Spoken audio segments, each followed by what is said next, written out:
Ако државата се плаши за еднината на, како што велат, со оваа економска енергетска криза, што останува за нас работниците?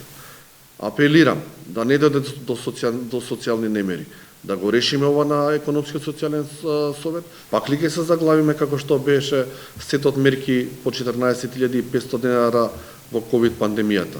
Пак ли ќе чекаме да има, ајде да кажам, партиски дилови за да се исполни се ова? Мора да разбереме дека немаме време за чекање. И покрај што се задоснети мерките, уште и вие ден денеска што се донесени не се применливи. Да чекаме собраниски процедури и измени дополнени на закони и да бидеме во неизвестност дали некој ќе ги изгласа тие, ајде како што викаат они сега, антикризни мерки. Во делот на работниците да не зборам.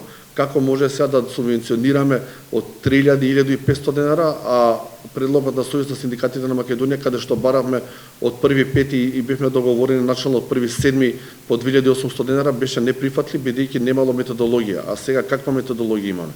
Па збориме за опстанок, збориме за екзистенција.